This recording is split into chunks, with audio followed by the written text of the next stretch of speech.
কংগ্রেস নিজের পায়ে নিজে কুড়াল মারবে যদি আমাদের সাথে অ্যালায়েন্স না করে।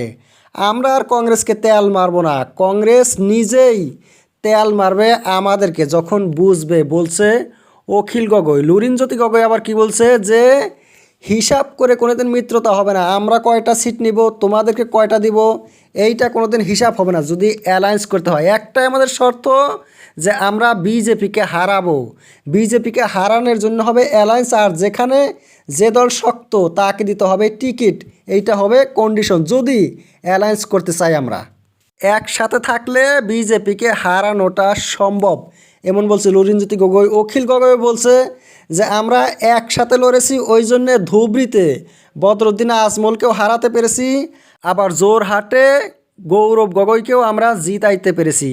একসাথে থাকতে হবে, ইউনিটি ইজ স্ট্রেংথ। আর অ্যালায়েন্সটা হতে হবে পঞ্চায়েত নির্বাচনের আগে। 2026-এ বিধানসভার সময় অ্যালায়েন্সের আশা করে থাকলে কাজ হবে না, তখন আমরা অ্যালায়েন্স করব না। এইগুলো হইল আসামের অ্যালায়েন্সের খবর। মুখ্যমন্ত্রী হিমন্ত বিশ্ব শর্মা আবার ঠিক করে না এখনও এজিপির সাথে মিলেই লড়বে পঞ্চায়েত ইলেকশনে না আলাদাই লড়বে। আর পঞ্চায়েত ইলেকশনের খবরই নাই কখন হবে না হবে। কিন্তু তিন গগৈর তিন ধরনের কথা, লুরিনজ্যোতি গগৈ বলছে এক ধরনের, অখিল গগৈ বলছে এক ধরনের, আবার গৌরব গগৈ বলছে আর এক ধরনের। তিনভাবে কথা বললে কি আর অ্যালায়েন্স হবে? এটা কি অ্যালায়েন্স হওয়ার কথা? এক কথা বলতে হবে সবাই মিলে, তখন সে।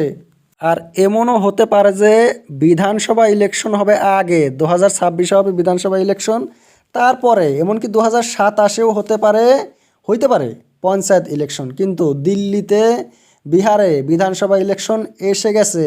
বিহারে মোদির সাথে নীতিশ কুমার রয়েছে, কিন্তু দিল্লিতে অরবিন্দ কেজরিওয়ালের সাথে কংগ্রেস নাই, মমতা ব্যানার্জি আছে।